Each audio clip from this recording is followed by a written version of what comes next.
हमने रिफ्रैक्शन का इंट्रोडक्शन देखा था। रिफ्रैक्शन का जो एप्लीकेशन है वो तीन चीजों में है, हमने बताया था। एक लेंस हो गया, एक प्रिज्म हो गया और तीसरा जो स्लैब था। तो स्लैब के बारे में हमने स्टडी किया था। अब हम लोग पढ़ रहे हैं, हम लोग पढ़ेंगे क्या, रिफ्रैक्शन थ्रू प्रिज्म। प्रिज्म में ये कैसे होता है। तो प्रिज्म का बेसिकली जो 2 डायमेंशन जो हमारा होता है ना, डायग्राम जो होता है वो कुछ ऐसा ही होता है। ठीक है, वो कुछ ऐसा होता है, लेकिन ऐसा नहीं है, क्योंकि अगर प्रिज्म हम ऐसे करके खड़ा करते हैं और रेज को ऐसे भेज रहे हैं, है ना, तो ये पॉसिबल नहीं है, वहां से रिफ्लेक्शन नहीं होता है। तो हमको ऐसे करना होगा, प्रिज्म को ऐसे स्टैंड करना होगा। और ये जो पोर्शन है ना, ये जो दिख रहा है अंदर में ट्रायंगुलर शेप है, ट्रायंगुलर शेप में तो पूरा है, बट ये जो होल दिख रहा है ना, ऐसे ये ऐसे खड़ा कर दो आप, ऐसे इसको खड़ा कर दो, ये वाला है ना, ये वाला ऐसे खड़ा कर दो, ये वाला ऐसे, तो रेज इधर से जा रही है। तो इसको एजम्पशन हम लिख रहे हैं भले ऐसे, लेकिन एजम्पशन हम इसको ऐसे करेंगे क्योंकि वैसे ही में मतलब यहाँ पे मिल रहा है। अब देखो यहाँ पर हमने क्या किया, रेज हमारी क्या है, इंक्लाइन जो रेज है ना, पी और क्यू, इनकमिंग रेज है, इंसिडेंट रे कहते हैं इसको, पहले से पता है हमको। ये यहाँ पर स्ट्राइक करती है। देखो यहाँ पर ये जो मीडियम है वो कैसा मीडियम है, एयर मीडियम है। ये कैसा मीडियम है, ग्लास मीडियम है। और फिर से बाहर जब निकल रहा है रेज ये, तो कौन सा मीडियम से मुलाकात हो रही है, एयर मीडियम। तो रेयरर मीडियम से डेंसर मीडियम में जा रही है ना, तो जब रेज हमारा रेयरर से डेंसर में जाती है तो क्या होता है, जो हमारा नॉर्मल होता है ना, डेंसर में जा रही है ना, टुवर्ड्स नॉर्मल जाएगा, तो ये टुवर्ड्स नॉर्मल गई, यहां से इधर को जा रही है, तो ये इसके लिए क्या हो गई, आउटगोइंग रेज, मतलब इसके लिए ये आउटगोइंग रेज होगी। ठीक है, तो यहां जो एंगल बनेगा उसको क्या बोलते हैं, एंगल ऑफ इंसिडेंट। ये तो हमें पता है, एंगल ऑफ इंसिडेंट बोलते हैं, नॉर्मल और इंसिडेंट रे के बीच के एंगल को बोलते हैं, है ना। अब हम क्या क्या देख रहे हैं कि यहां से जो एंगल ऑफ रिफ्रैक्शन बन रहा है वो क्या है, R1 है, क्योंकि यहां पर देखो ये जो रेज है, आउटगोइंग रेज और नॉर्मल के बीच में क्या होता है, जो एंगल बनता है उसको एंगल ऑफ रिफ्रैक्शन बोलते हैं।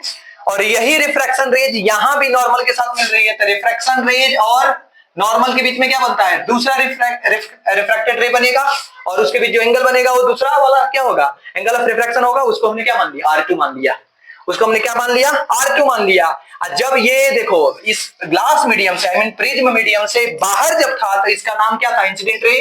तो उसके बाहर निकल रहा है तो उसको भी क्या बोलेंगे, इंसिडेंट रे के फॉर्म में निकल रहा है, बट ये आउटगोइंग रेज है और ये यहां से इमर्ज हो रहा है, क्योंकि नॉर्मल से देखो डेंसर से रेयर में जा रहा है, तो नॉर्मल से दूर भागेगा ना, अवे फ्रॉम नॉर्मल। तो देखो नॉर्मल ये है, इससे बहुत दूर आया, पर इस तरह से आया कि जो हमारा प्रिज्म का जो बेस है ना, उसकी तरफ ये जा रहा है और ये इमर्ज हो रहा है, इसलिए इस रेज का नाम क्या होगा, इमर्जेंट रे।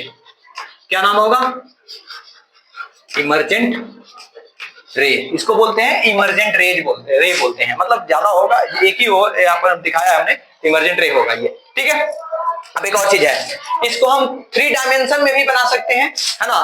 3 डायमेंशन में अगर हम इसको ड्रॉ करते हैं, तो उसको ड्रॉ करने के ज्यादा ये नहीं है, आप देख सकते हो यहां से, है ना, आप ऐसे ले लो इसको। ठीक है, अब ऐसे लेने के बाद यहां तक आप ऐसे ले लो, थोड़ा सा नीचे की तरफ ले लो, है ना। अब यहां पर हो गया। अब ये यहां से इसको यहां से यहां ड्रॉ कर लो, और इसको आप यहां से इसको मिला दो। ठीक है, ये जस्ट लाइक हमारा हो रहा है। एक्चुअली में इसको आप ऐसे समझ सकते हो, देखो यहां पर, यहां से इंटर कर रहा है, ये ऐसे है, ऐसे, और ये क्या है, ये ऐसे इंटर कर रहा है ना, इसमें इसमें इंटर कर रहा है, और ये टॉप बाहर वाला है, बाहर वाला चीज, तो इसके अंदर से निकल के बाहर जा रहा है। तो ये हमारा 3 डायमेंशन होता है, किसका, हमारा बोले तो यहाँ प्रिज्म का होता है। तो इस तरह से होता है। एक्चुअली जब हम स्लैब पढ़े थे, तो स्लैब और इसमें क्या डिफरेंस नजर आ रहा है, स्लैब में हमारा क्या था, एक्चुअली में उसमें भी 3 हमको, मतलब 2 बार उसको उसका रिफ्रैक्शन होता था, यहां भी 2 बार रिफ्रैक्शन हो रहा है। स्लैब में वहां पर डायरेक्शन में चेंज नहीं हो रहा था, क्योंकि स्लैब हमारा एक्चुअली में ऐसे था, है ना। जब यहां से रेज हमने भेजा था, तो थोड़ा सा इसमें चेंजिंग हुआ था, जाना चाहिए इधर तो जाता था इधर, और फिर यहां से क्या होता था, फिर ऐसे भाग जाता था। और जो एक्चुअली जो इसका जो था डायरेक्शन वैसे था, पैरेलल शिफ्ट हो रहा था, तो डायरेक्शन चेंज नहीं हो रहा है ना, बट इसमें पूरा डायरेक्शन चेंज हो रहा है। तो स्लैब में क्या था, डायरेक्शन चेंज नहीं हो रहा था, लेकिन प्रिज्म में हमने देखा कि यहां डायरेक्शन चेंज हो रहा है। तो दिस इज वेरी इंपॉर्टेंट, हम यहां लिख सकते हैं, है ना, इन अ स्लैब, है ना, there is no change in direction.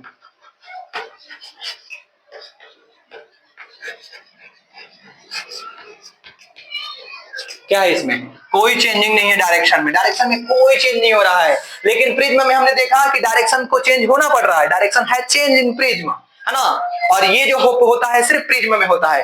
Basically prism की बात करते हो तो डायरेक्शन को चेंज करता है, लाइट की डायरेक्शन को चेंज करता है ना। लेकिन हमारा क्या है, स्लैब नहीं करता है। अब यहाँ पर एक क्वेश्चन हो रहा है कि स्लैब नहीं करता है, प्रिज्म कर देता है डायरेक्शन को चेंज, ऐसा क्यों होता है? क्योंकि स्लैब के पास जो सरफेसेस हैं, मतलब स्लैब वाला मैं थोड़ा सा इसको इरेज कर रहा हूं, स्लैब में एक बार ड्रॉ करता हूं, है ना। स्लैब के जो सरफेसेस हैं, दोनों सरफेसेस पे ध्यान देना। ये स्लैब हो गया, दोनों क्या है, प्लेन है और पैरेलल है। लेकिन प्रिज्म में क्या है, दोनों सरफेसेस हमारा कैसा, प्लेन तो है लेकिन पैरेलल नहीं है। उसमें क्या था, दोनों के दोनों पैरेलल भी था और प्लेन था। इसमें हमारा कैसा है, पैरेलल तो नहीं है लेकिन प्लेन माना जा सकता है। यहां पर ये चीज है, ठीक है। तो इसके चलते यहां पर क्या हो रहा है, ये मतलब जो इंक्लिनेशन जो यहां पर है ना, ये इंक्लिनेशन इसमें नहीं मिल रहा है, इसलिए ऐसा होता है, ठीक है। तो बेसिकली यहां पर देखो, ये दोनों के दोनों ये साइड जो है ना, यहां पर आके मीट कर रहा है, एक दूसरे से यहां पर आके मीट कर रहा है, इसलिए हम इसको यहां पर लेके चलेंगे। अब यहां पर ये क्या कर रहा है, एक मतलब जो है हमारा जो पैरेलल यहां पर है, ये पैरेलल यहां पर नहीं है, और ये दोनों जो प्लेन सरफेस है, प्लेन जो लाइन है, मैं सरफेस बोल सकते हो, ये एक पॉइंट पर जाकर मीट कर रहा है, जिसके चलते एक सिचुएशन क्रिएट हो रहा है। यहां पर एक सिचुएशन ऐसा मिल रहा है जिस सिचुएशन के चलते क्या हो रहा है, डायरेक्शन मतलब लाइट के डायरेक्शन को चेंज होना पड़ रहा है यहां पर। बट यहां पर ऐसा कुछ नहीं है, लाइट के डायरेक्शन को यहां पर चेंज होना पड़ रहा है, ये मेन रीजन है। और यहां पर हम एक चीज और देख रहे हैं कि यहां पर जो रेज का जो रास्ता है, P से Q पर, Q से R पे, R से S पर है, इसको भी हमने दिखाया। अब इसमें थोड़ा सा डेरिवेशन है, डेरिवेशन पे बहुत ही ज्यादा ध्यान देने की जरूरत है। अब यहां पर देखना, मैंने क्या बोला, ये R1 हो गया, ये R2 हो गया, ये I है ना, तो सीधा सा बात है, हमारा बाहर भी निकल रहा है ना, तो जितने सर्टेन एंगल पे ये है उतना सर्टेन एंगल पे बाहर भी होगा, है ना। तो हम बाहर की बात अभी नहीं करेंगे। बेसिकली आप ये देखो पहले, यहां पर इसको आप मान लो A B C, क्योंकि हमें यहां पर कुछ रिलेशंस निकालने हैं, कुछ डेरिवेशंस फाइंड आउट करना है, क्योंकि बहुत इंपॉर्टेंट होता है। देखते हैं यहां पर क्या क्या है। सबसे पहले तो हमको ये वाला एंगल चाहिए। ये देखो पहले, ये 90 डिग्री है, ये R1 है, तो ये वाला जो होगा एंगल, ये कितना होगा, और ये वाला एंगल कितना होगा। सबसे जरूरी ये है कि ये वाला एंगल कितना होगा। तो ये देखो यहां पर, ये हमने इस लाइन पर, ये जो येलो कलर वाला जा रहा है, जाके यहां पर व्हाइट से हमने डिनोट किया है, तो ये जो लाइन है ना, इस पे 90 डिग्री का बना रहा है, 90 डिग्री का बना रहा है। तो ये वाला जो पूरा है, ये कितना है, 90 है, कंप्लीट 90 है ना। और जरा देखना यहां पर ये आई, तो ये जब आई है तो यहां पर ये कितना है, R1 है, मतलब ये वाला इसके बराबर होना चाहिए ना, ये टोटल लेंगे तो इसके बराबर होगा, लेकिन यहां पर R1 है, तो ये एक्चुअली में क्या होगा, 90 भूल जाओ अभी, ये हो जाएगा I1 माइनस R1। क्या हो जाएगा, वहां पर मैं इसको यहां पर लिख देता हूं, इस एंगल का वैल्यू को हम यहां पर लिख दे रहे हैं ताकि आपको समझ में आए। ये वाला जो एंगल होगा ना, एक्चुअली I1 माइनस R1 हो जाएगा। इन द सेम वे यहां जो एंगल है, ये वाला जो एंगल होगा, एक्चुअली हमारा यहां जो बाहर मिलेगा, ये देखो, इमर्जेंट रे ये हो गया, नॉर्मल ये हो गया, इसके बीच में एक्चुअली में ये क्या होगा, I2 होगा ना, ये I2 हो जाएगा, एंगल ऑफ इंसिडेंट सेकंड वाला। तो यहां पर जो मिलेगा वो कितना मिलेगा, I2 माइनस R2। ये R2 है, ये पूरा I2 है, तो ये क्या हो जाएगा, I2 माइनस R2। ठीक है, क्लियर यहां तक। अब यहां से हम देखेंगे, है ना, कि हमें पता है ये एंगल A हो गया, है ना, और ये जो मीट कर रहा है यहां पर जो मीट कर रहा है एक दूसरे से, इसको O पॉइंट मान लेते हैं। तो हमें पता है किसी भी क्वाड्रिलेटरल का जो अपोजिट एंगल का सम होता है ना, 180 डिग्री होता है। तो यहां पर हम सबसे पहला इक्वेशन क्या लिखेंगे, नाउ, है ना, angle A plus angle O is equal to 180 degree. ध्यान से देखो, ये वाला इसको बोलते हैं एंगल ऑफ प्रिज्म, और ये दोनों का सम कितना हो गया, 180 डिग्री हो गया। अब इसको फर्स्ट इक्वेशन मानते हैं और चलते हैं हम ट्रायंगल में, है ना। अब चलेंगे हम ट्रायंगल AQR में, इन ट्रायंगल AQR, एक्चुअली हमने ट्रायंगल का साइन दिया ही नहीं, अब दे दिया, AQR में। तो जरा देखना, जब हम एंगल AQR की बात करते हैं तो हमको ये वाला एंगल चाहिए, पूरा एंगल चाहिए हमको, है ना, तब ना हमको एंगल Q मिलेगा। और एंगल R चाहिए अगर हमको, तो हमको पूरा वाला ये वाला एंगल चाहिए, तब जाकर के मिलेगा हमको। थोड़ा सा आप लोगों को दिख रहा होगा ऐसा, बट मैं उसको सही से कर देता हूं। आप ये इस ट्रायंगल को मैं यहां ड्रॉ कर देता हूं, यहां हम ड्रॉ कर रहे हैं, तो एक्चुअली में ये वाला एंगल हमको चाहिए, ठीक है, क्योंकि यहां पर ये वाला एंगल दिया हुआ है, ये वाला, और यहां से भी लेके जा रहे हो तो ये वाला एंगल दिया हुआ है, हमको ये वाला एंगल चाहिए क्योंकि हमको ए क्यू आर फाइंड आउट करना है। तो क्यू में तो हमारा टोटल आएगा ना। अब जब क्यू की बात करते हैं एक बात याद रखना, ये हमारा कितना है, I1 माइनस R1 है, तो हमको इससे कोई मतलब नहीं है, हमको मतलब है ये वाला एंगल से, ये वाला एंगल से। तो 90 हो गया, और ये कितना है, ये R1 हो गया ना। तो देखो यहां पर ये एक्चुअली में जो इस एंगल का हम लोग वैल्यू लेंगे, एक्चुअली में वो कितना हो जाएगा 90, ये 90 हो गया टोटल, इसमें से R1 माइनस कर लेंगे तो ये वाला एंगल हो जाएगा, ये एंगल हो जाएगा 90 माइनस R1, यानी angle A plus angle Q plus angle R, इस तीनों का सम कितना होगा 180। अब यहां पर देखो एंगल A जो निकालेंगे हम, उसका वैल्यू क्या हो रहा है, angle A angle Q angle R। तो एंगल A को एंगल A मान लेते हैं, इसको A मान लो, प्लस Q का वैल्यू क्या हो जाएगा, Q है ना, ये हो जाएगा 90 माइनस R1। यहां देखो टोटल 90 है ना, ये टोटल 90 है, उसमें से R1 माइनस कर लो तो ये वाला ऊपर वाला एंगल हो जाएगा, है ना, 90 माइनस R1 प्लस, उसी तरह से R को निकालोगे तो 90 माइनस R2 हो जाएगा, ये अलग हो गया, इज इक्वल टू 180। अब ध्यान देना 90 90 180, तो ये इससे कैंसिल आउट हो जाएगा, R1 R2 है, दोनों माइनस में, उसको उधर शिफ्ट कर देते हैं, तो ये यहां पर क्या हो गया, angle A is equal to, इसको भी एंगल मान लो, तो क्या हो जाएगा R1 प्लस R2, और इसको सेकंड इक्वेशन मान लो। यहां तक में आई थिंक आप लोगों को कोई दिक्कत नहीं होनी चाहिए। अब आते हैं ये एंगल कितना होगा, ये वाला एंगल जो है ना, एक्चुअली में ये हमारा एंगल का मेन, देखो इंसिडेंट रे का मेन डायरेक्शन क्या होना चाहिए, ओरिजिनल डायरेक्शन ये था, लेकिन अभी डायरेक्शन क्या हो गया, ये हो गया ना, तो इसको मैंने पीछे की तरफ ऐसे धकेला, पुश किया और देखा यहां पर मीट कर रहा है, यानी ये वाला जो एंगल है ना, यही एंगल बता रहा है कितना डेविएट किया है, कितना घुमा हुआ है, जाना चाहिए ऐसे, जाना चाहिए ऐसे, है ना, और ये चला गया ऐसे। तो what ever the angle is produced in between the both of the lines, this lines and this lines, that is called angle of deviation, और इसको डिनोट करते हैं हम लोग ये वाला नहीं, ये वाला, इसको डिनोट करते हैं डेल से, डेल से डिनोट करते हैं। अब जरा ध्यान देना, आपने छोटे क्लासों में पढ़ा होगा कि किसी भी ट्रायंगल के एक साइड को अगर हम प्रोड्यूस करते हैं तो उसका जो एक्सटीरियर एंगल होता है, उसके उस ट्रायंगल के इंटीरियर मतलब अपोजिट इंटीरियर एंगल के सम के बराबर होता है, उस एक्सटीरियर एंगल का वैल्यू होता है।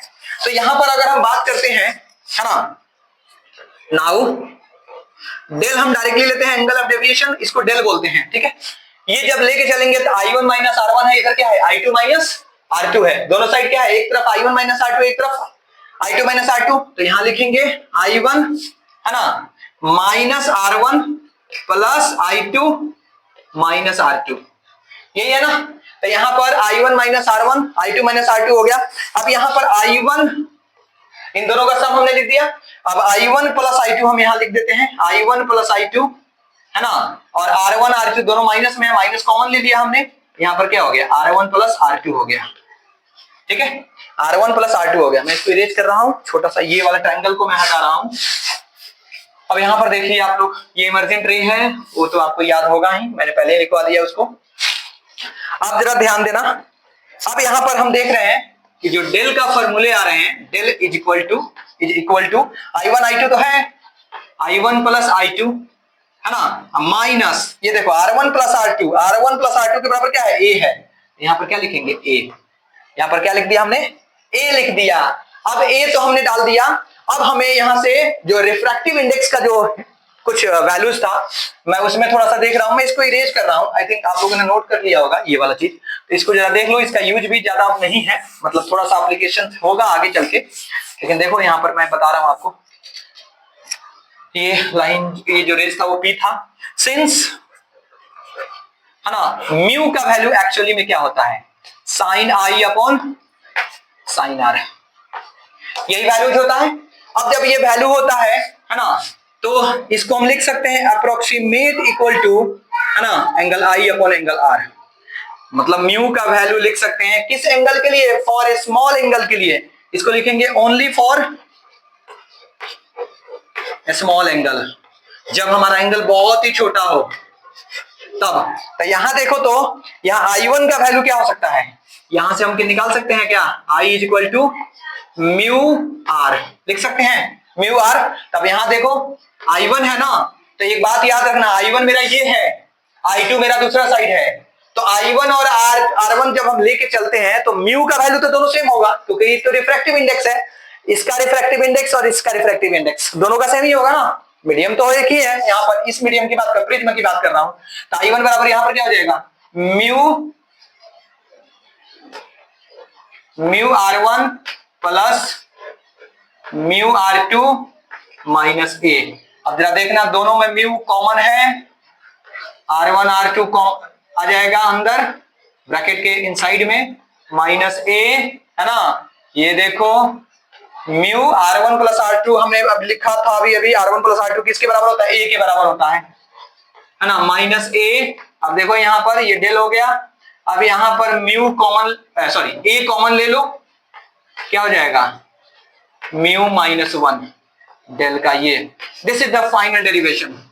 ये देखो एंगल ऑफ डेविएशन है ना, एंगल ऑफ प्रिज्म है, रिफ्रैक्टिव इंडेक्स है, इस पे डिपेंड कर रहा है। अब यहाँ पर बहुत ही जबरदस्त वाली चीजें आ रही है ना, निकल के हमारे पास दो फॉर्मूले हमारे पास आ गए, एक डेल बराबर म्यू माइनस 1 इंटू ए, और एक आ गया I1, इस यहाँ पर आया था I1 प्लस I2 माइनस ए, ये दो फॉर्मूले हैं। अब इसको पहले देख लो, समझ लो, उसके बाद हम इसके आगे चलेंगे कि एक्चुअली में क्या हो रहा है। अब देखो दो फॉर्मूले हमारे पास आए हुए हैं, दोनों फॉर्मूलों को समझना बहुत ही जरूरी है। मैं ये वाला आई थिंक हो गया होगा, आपने समझ लिया होगा, मैं थोड़ा सा आपको दे देता हूं समय, आप ले सकते हो।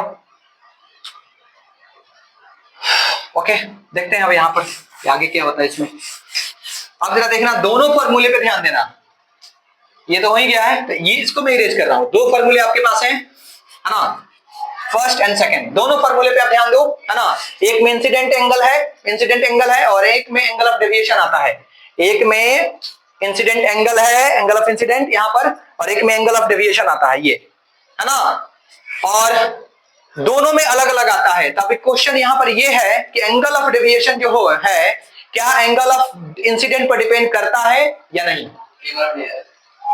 यहाँ पर जो हम बात करेंगे है ना कि एंगल ऑफ डेविएशन जो है क्या एंगल ऑफ इंसिडेंट पर डिपेंड करता है या नहीं करता है, ये हमारा क्वेश्चन है, और इसका आंसर हमें देना पड़ेगा क्योंकि हमारे पास दो फॉर्मूले हैं। दोनों फॉर्मूले को आप ध्यान से देखो, यहाँ पर एंगल ऑफ इंसिडेंट पे ये ध्यान तो है, लेकिन ये कंबाइंड फॉर्मूले हैं। ये फॉर्मूला जो है ना, यहां से दिख रहा है कि एंगल ऑफ इंसिडेंट जो हमारा क्या है I1 है, एंगल ऑफ इंसिडेंट क्या है I2 है, तो ये angle of deviation angle of incident पे डिपेंड करता है। बट दिस फॉर्मूले, व्हाट अबाउट दिस फॉर्मूले, तो इस फॉर्मूले में ये जो एंगल ऑफ इंसिडेंट है वो क्या है, कंबाइंड फॉर्म में है। तो इस फॉर्मूले को देख के ये नहीं तय करना है कि एंगल ऑफ डेविएशन जो होता है एंगल ऑफ इंसिडेंट पे डिपेंड नहीं करता है या करता है। आंसर क्या होगा, करता है। ठीक है, ये करता है। अब ये चीज है, यहां पर हमने देखा कि एंगल ऑफ डेविएशन जो होता है एंगल ऑफ इंसिडेंट पे डिपेंड करता है। अब हम यहां बात करेंगे है ना, जो कि बहुत इंपॉर्टेंट चीज है, और वो इंपॉर्टेंट चीज क्या है उसके बारे में थोड़ा सा देख लेते हैं कि पहले वो है क्या। हमने देखा है ना कि जो जनरल हमारा है, रिफ्रैक्शन की बात कर रहा हूं, वहां पर क्या था, sine I upon sine R, इसका जो वैल्यू आता था क्या आता था, कांस्टेंट आता था, और ये जो कांस्टेंट वैल्यू था उसको हमने म्यू बोला था, और इसी म्यू को हमने क्या बोला था, आर आई बोला था, रिफ्रैक्टिव इंडेक्स। ये चीज आया था किसमें, तुम एक मीडियम ले लो या फिर स्लैब में भी निकालते हो, वहां पे मिल सकता है ना, मतलब मिलेगा, मिल सकता नहीं है, लेकिन प्रिज्म में ऐसा नहीं होता। प्रिज्म में जैसे जैसे एंगल ऑफ इंसिडेंट को तुम बढ़ाते हो ये वैल्यू बढ़ता है, कभी कभी घट जाता है, कभी बढ़ता है, कभी घटता है। So sine I upon sine R is not equal to constant in the case of prism. Prism के केस में ऐसा नहीं होता है ना, आई को बढ़ाओगे तो आर का बढ़ेगा, आर का वैल्यू बढ़ेगा या घटेगा। ठीक है, तो यहां पर एंगल आई को बढ़ाने पर डेल का मान क्या हो जाता है, कभी घट जाता है ना, और कभी बढ़ जाता है। तो इस चीज को दूर करने के लिए हम यहाँ पर कुछ और चीजें देखेंगे है ना। इसके लिए हमको दूसरा रिलेशन बनाना पड़ेगा है ना, जो हमें प्रैक्टिकल वाला रिलेशन को देखना पड़ेगा कि एक्चुअली में प्रैक्टिकल पर्पस में क्या होता है। देखते हैं प्रैक्टिकल पर्पस में क्या होता है, इसमें प्रैक्टिकल पर्पस एक्चुअली में क्या है उसको पहले देख लेते हैं। प्रिज्म बहुत इंपॉर्टेंट है, याद रखना,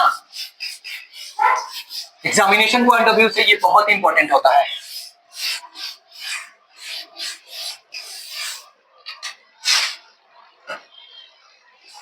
जरा देखना ध्यान से, ये देखो ये प्रिज्म हो गया है ना। यहां पर हमने क्या किया, एक नॉर्मल लिया, यहां भी हमने क्या लिया, नॉर्मल लिया, ठीक है। अब ये दोनों नॉर्मल है, हमने देखा एक पर्टिकुलर एंगल पे हमने क्या किया, इंसिडेंट रे को हम ऐसे भेज रहे हैं। ये नहीं समझना है कि सर आपने एकदम सीधा भेजा है तो फिर कैसे होगा, वो धीरे धीरे उसको बढ़ाएंगे वैल्यूज को, है ना। आप ऐसे देख लो, ये कुछ वैल्यू हो गया I1, और जब ऐसे हमने भेजा तो क्या हो रहा है, ये थोड़ा सा इंक्लाइंड हो गया है, आप इसको थोड़ा ऐसे मान लो, ठीक है। जब ऐसे जा रहा है ये ऐसे जाएगा, है ना, और ये ऐसे कुछ जा रहा है। फिर हमने एंगल को बढ़ाया, ये एंगल यहां पर कुछ है 10 डिग्री 20 डिग्री, हमने एंगल को बढ़ा दिया, एंगल को हमने बढ़ाया, फिर देखा ये ऐसे ही जा रहा है और ये ऐसे बढ़ गया, ठीक है, ऐसे तो जाएगा। फिर हमने क्या किया, ऐसे भेजा, फिर ये भी इसी में से जा रहा है, फिर ऐसे बढ़ गया। अब देखो यहाँ पर ये नॉर्मल हो गया, ये N2 है और ये क्या है, N1 है। हम एंगल ऑफ इंसिडेंट को बढ़ा रहे हैं, तो एंगल ऑफ इंसिडेंट को जब बढ़ा रहे हैं तब क्या हो रहा है, तो यहां से एंगल, ये एंगल ऑफ रिफ्रैक्शन ये थोड़ा सा मिला है पहले से, अब यहां से यहां मिल गया, बढ़ गया, फिर यहां से यहां क्या मिल गया, बढ़ गया। तो देखो यहां पर जब हम बात करते हैं फर्स्ट सेकंड थर्ड, अब हम जैसे हमने फिर से ये रेज लिया, एंगल को बढ़ाया, अब हमने देखा कि अब जो इमर्जेंट रे हमारा मिल रहा है और जो एंगल बनाएगा एंगल ऑफ इमर्जेंट होगा, मैं बता देता हूं एंगल ऑफ इमरजेंस होता क्या है, लेकिन पहले इसको आप समझ लो। अब क्या देख रहे हैं, ये वैल्यू यहां तक बढ़ रहा था, अब वैल्यू यहां से घटना शुरू कर दिया, फिर हमने और बढ़ाया वैल्यू को, ये वैल्यू को बढ़ाया, ठीक है, हमने देखा ये फिर से घट रहा है, फिर मैंने एक और यहां से रेज लिया, फिर से यहां एंगल ऑफ इंसिडेंट को मैं बढ़ाते जा रहा हूं, ये देखो, तो 1 2 3 ये हो गया। अब मैं इसको व्हाइट कलर से लिख रहा हूं, है ना, ये 4 के बाद 4 ये हो गया, और किधर गया, देखो यहाँ पर 1 2 3 हो गया, 4 ये हो गया, ठीक है। अब उसके बाद से हमने क्या देखा, ये तो नॉर्मल हो गया, अब ये देखो 5, मतलब एक पार्टिकुलर एंगल के लिए वैल्यू के लिए क्या हो रहा है, इसका वैल्यू बढ़ रहा है, फिर उसके बाद से वो वैल्यू घट रहा है, फिर वो बढ़ रहा है, फिर वो घट रहा है। इस तरह की घटनाएं यहां पर हमने देखा कैसे करके हो रहा है, और एक्चुअली में ये जाना चाहिए ऐसे, है ना, लेकिन हम क्या देख रहे हैं, ये ऐसे जाएगा ना, ऐसे जाएगा, एंगल ऑफ डेविएशन होगा, ये सबके लिए अलग अलग वैल्यू होगा, सबके लिए अलग अलग वैल्यू देगा ये।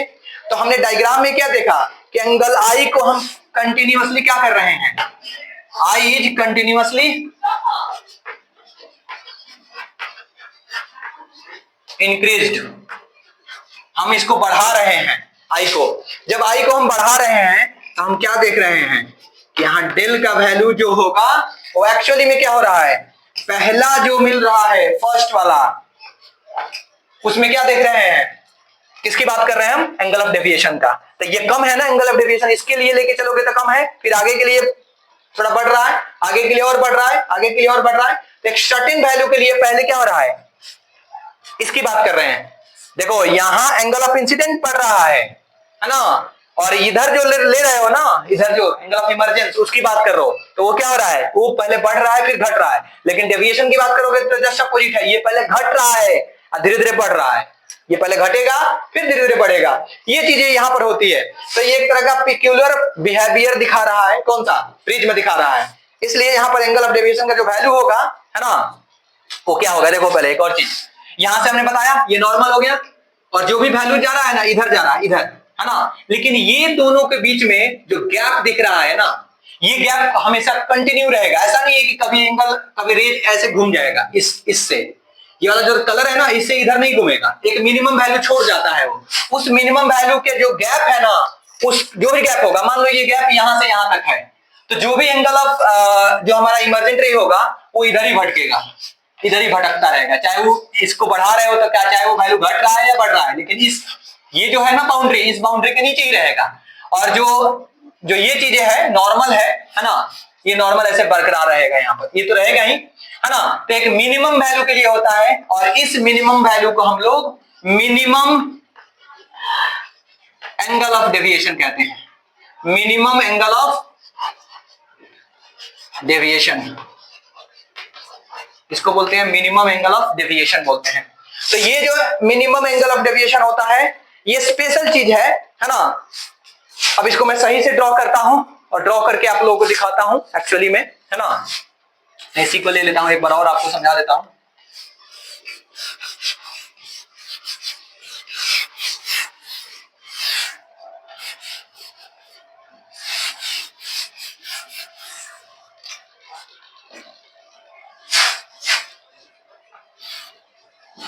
छोटा सा ही हमने पेज में ले लिया। अब छोटा सा पेज में जब हम ले रहे हैं, है ना, ये रेज को भेजा, फिर ये भेजा, ये भेजा, ये भेजा, ये भेज दिया। अब आप इसको समझ लो बढ़िया से, ऐसे जा रहा है ना। हाँ, ये नॉर्मल हो गया दोनों, N1 N2 हो गया। अब यहां से रेज ऐसे जा रही है, एक, दूसरी, तीसरी, चौथी, पांचवी। ये जो गैप है, ये जो गैप है, इस गैप को मिनिमम एंगल ऑफ डेविएशन बोलते हैं, यानी डेल मीन बोलते हैं, है ना। इसको बोलते हैं डेल मीन बोलते हैं। और ये जो डेल मीन है एक्चुअली में, इसमें डेल 1, डेल 2, डेल 3 सब आएगा, सबका जो समेशन होगा, है ना, वो देख ही रहे हो वहां पर। मतलब यहाँ पर डेल 1, इसके लिए अलग डेल होगा, इस रेज के लिए अलग अलग एंगल ऑफ इंसिडेंट लोगे तो अलग अलग एंगल ऑफ डेविएशन बनेगा ना। टोटल डेविएशन निकालना होगा तो वो तो बात की बात है, पहले इतना याद रखो। अब यहां पर जब हम बात करते हैं इसकी डेफिनेशन का, डेल मीन क्या होता है, तो व्हाट इज डेल मीन। तो डेल मीन का डेफिनेशन एक्चुअली में क्या होगा,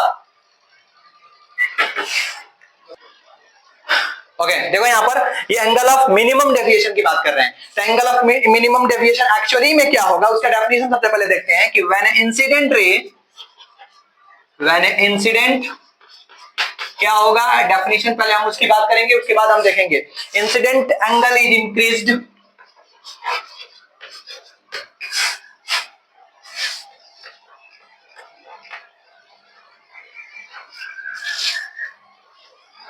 when incident angle is increase. मैंने बोला था कि सबसे पहले इंक्रीज करेंगे, है ना, ग्रेजुअली। देखा हमने बढ़ाया, पहले वाले में कुछ और एंगल था, और उसके आगे में हमने एंगल को बढ़ाता गया, है ना। तो इसको ग्रेजुअली देख रहे हैं। तो एंगल ऑफ डेविएशन क्या हो रहा है, angle of deviation initially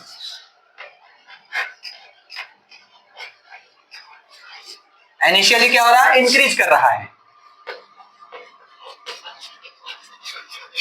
initially शुरुआत में क्या हो रहा था, ये इंक्रीज किया। या फिर आप इसको देखो यहां पर एंगल ऑफ डेविएशन बोल रहा है ना, तो सबसे पहले यहां पर है, तो यहां पर इंक्रीज नहीं, इसको डिक्रीज पहले करो, उसके बाद इंक्रीज करेगा। पहले इसको क्या करोगे, इनिशियली डिक्रीज, इनिशियली क्या कर रहा है, डिक्रीज कर रहा है, और उसके बाद एंड आफ्टर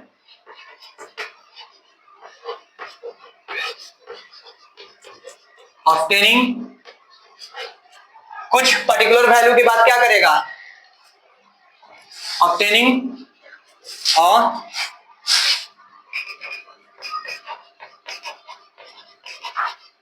मिनिमम वैल्यू, कुछ वैल्यू मतलब कुछ देर के बाद क्या हो रहा है, कुछ एंगल हम बढ़ा रहे हैं, उसके बाद से क्या मतलब ये घट रहा है डेविएशन की वैल्यू। कुछ देर के बाद क्या देख रहे हैं यहां पर, है ना, कि यहां ये हो जा रहा है डिक्रीज, सॉरी इंक्रीज करना शुरू कर दे रहा है। तो क्या करेंगे, इट स्टार्ट्स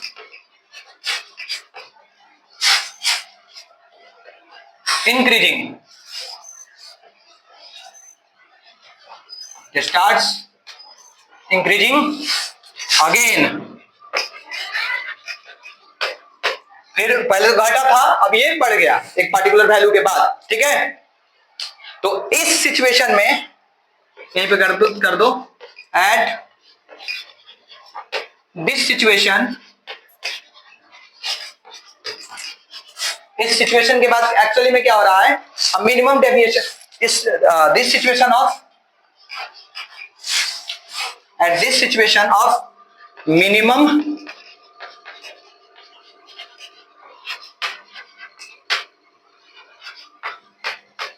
डेविएशन, है ना, it's called angle of, it's called angle of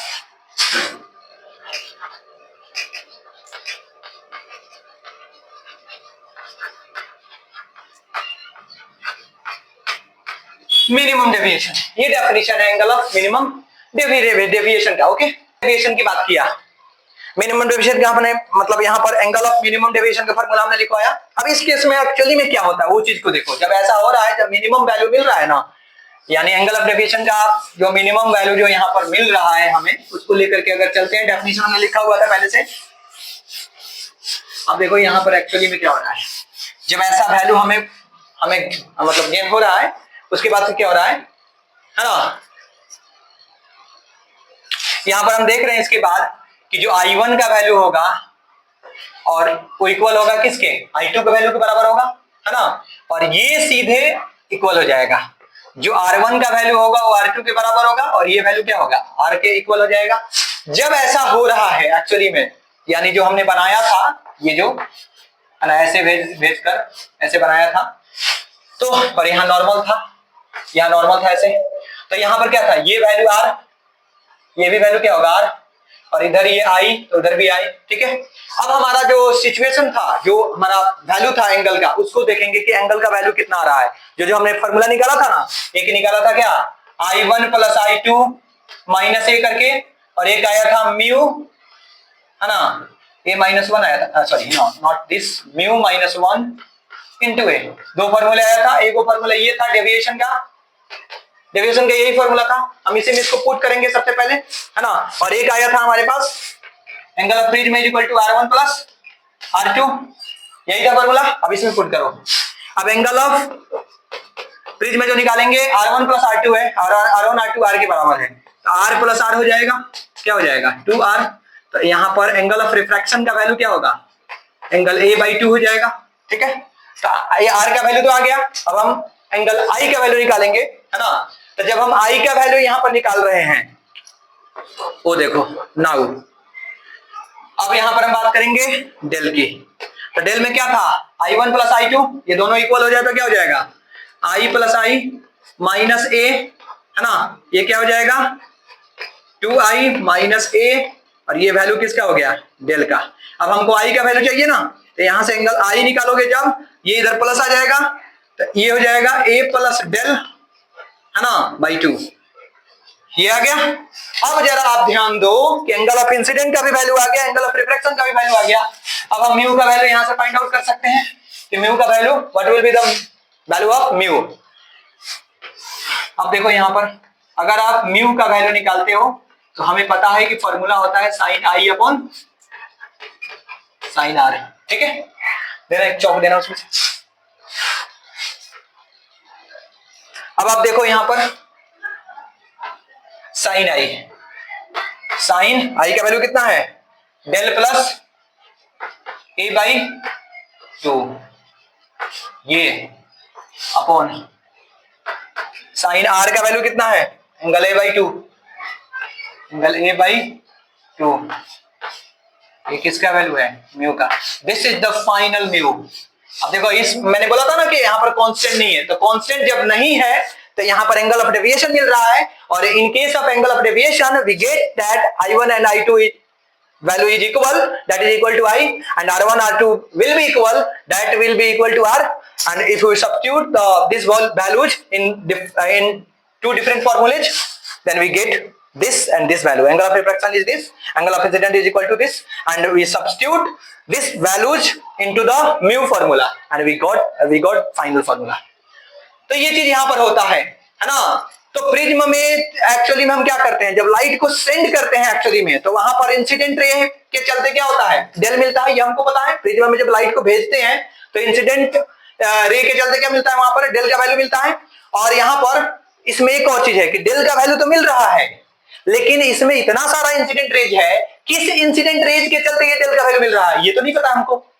तो इस वैल्यू को निकालने के लिए हमें एक ग्राफ ड्रॉ करना पड़ेगा, और वो ग्राफ ड्रॉ जो करेंगे, है ना, वो चीज उसको भी देख लो आप लोग कि ग्राफ का जो वैल्यू होगा वो कैसा होगा, उसको भी देखते हैं ग्राफ का वैल्यू। ये तो फॉर्मूला हो गया हमारा। अब जरा ग्राफ का देख लो कि ग्राफ हम ड्रॉ करते हैं तो एक्चुअली में क्या मिल रहा है, इसकी भी कोई जरूरत नहीं है।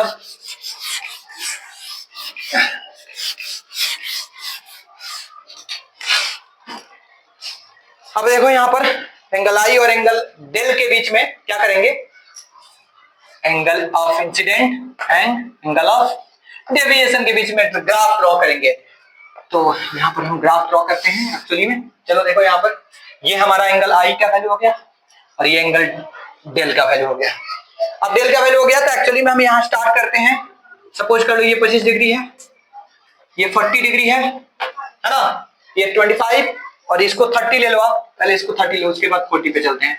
ये 40 डिग्री हो गया और ये फाइनल 50 डिग्री हो गया। ठीक है, इस तरह से वैल्यूज हम देख रहे हैं बढ़ रहा है। तो हमने क्या बोला था कि जब ये वैल्यू धीरे धीरे इसको बढ़ा रहे हैं ना, तो डेविएशन का वैल्यू क्या था, धीरे धीरे पहले तो सबसे फाइनल पे था, सबसे टॉप पे था, सबसे मैक्सिमम था। अब जब ये मैक्सिमम था तो हमने उसको एक पॉइंट दे दिया, ये वाला, ये पॉइंट दे दिया। उसके बाद वैल्यू क्या हो रहा था, धीरे धीरे डेविएशन का वैल्यू घट रहा था, तो उसके बाद ये वैल्यू आया। ठीक है, then after we got another values, वो यहां पर आया, फिर यहां आया, फिर यहां आया। ये ग्रेजुअली जो होता है ना, यहाँ पर रैपिडली नहीं हो रहा है, रैपिड नहीं है ऐसा। ठीक है, ग्रेजुअली हो रहा है, धीरे धीरे हो रहा है वैल्यूज। अब इसको मिलाने के लिए हम, मतलब ये शार्प नहीं है ना, तो हम इसको ऐसे ड्रॉ नहीं करेंगे, लेकिन फॉर द आवर कन्वीनियंट हम उसको ड्रॉ करते हैं। एक्चुअली में ये पूरा शार्प नहीं है, कैसे बना दोगे पूरा कर्व के जैसा, कर्व के जैसा ये एक्चुअली नहीं होता है। ये एक्चुअली में ये कुछ ऐसा होता है, थोड़ा सा ऊपर थोड़ा सा नीचे, है ना, ये कर्व ऐसे ही होता है, थोड़ा सा ऊपर थोड़ा सा नीचे ऐसे जा रहा है, देख रहे हो। लेकिन हम अपने कन्वीनियंट के लिए इसको क्या करते हैं, इसको हमने थोड़ा इसको कर्व बना दिया अपने कन्वीनियंट के लिए, ये वाला। अब जब हमने कन्वीनियंट के लिए अपने बनाया तो हमने देखा इस चीज को, है ना, कि लगभग इसको आप 30 ले रहे हो ना, इसको आप 35 कर लो बीच में। ये जो वैल्यू है देखो, यहाँ पर दो यहाँ पर पॉइंट है, एक ये पॉइंट, ये एक ये पॉइंट। अब इन दोनों के बीच में जो पॉइंट होगा उसी को लेंगे ना, 30-40 के बीच में आ रहा है, इसको हमने ड्रॉ किया, ये हमारा वैल्यू। ये वैल्यू क्या होगा, डेल मीन हो जाएगा। ये वैल्यू क्या होगा, डेल मीन का वैल्यू होगा। और यहाँ पर हमने अलग अलग वैल्यू लिया, मतलब जो वैल्यूज हमने लिया था उसको मैं यहाँ पर सब्स्टिट्यूट कर देता हूं, है ना। ये हो गया एंगल आई और ये हो गया एंगल डेल, मतलब यहाँ पर डेल का वैल्यू है, यहाँ पर आई का वैल्यू है। हमने देखा 25 डिग्री लिया, 26 लिया, है ना, 31, 36, 31, 36, 37, ये भी वैल्यू लिया। उसके बाद 40, 43, 46, 40, 43, 46, हमने ये अपने मन से वैल्यू लिया है ना। और हमने देखा कि ये वाला जो 3 वैल्यू है, 8 वैल्यू है ना, तो 4 वैल्यूज के लिए हमने क्या देखा इसको, कि ये जो डेल का वैल्यू होता है वो क्या कर रहा है, डिक्रीज कर रहा है, ये डिक्रीज हो रहा है। लेकिन अब हमने देखा कि ये जो 4 वैल्यूज है इसके लिए ये वैल्यू क्या हो रहा है, इंक्रीज कर रहा है। तो एक पार्टिकुलर वैल्यू के लिए क्या कर रहा है, डिक्रीज कर रहा है, और ये इंक्रीज कर रहा है। ये चीज हमको देखना है यहाँ पर। ठीक है, अब इसको देखने के बाद हमको क्या मिल रहा है फाइनली, है ना, हमने देखा यहाँ पर कि डेल मीन को हम कैलकुलेट करने के लिए हमें ग्राफ का सहायता लेना पड़ रहा है। तो प्रिज्म का ये कॉन्सेप्ट था, है ना। ये चीज एग्जामिनेशन में आता है, ये बहुत इंपॉर्टेंट होता है। तो स्टूडेंट्स आपको इसको प्रैक्टिस करना पड़ेगा, है ना, ग्राफ ड्रॉ करना होगा। प्रैक्टिकल पर्पस में जो हमारे कॉलेज के जो प्रैक्टिकल होते हैं, एक्सपेरिमेंटल चीजें होती है, वो प्रिज्म पे हम लोग दिखाते हैं, है ना, स्टूडेंट्स को। तो आप आज का क्लास हमारा इतना ही रहेगा। अगले क्लास में हम लोग देखेंगे इसके छोटे छोटे न्यूमेरिकल्स लोअर से हायर की तरफ जाएंगे। Okay students, thank you.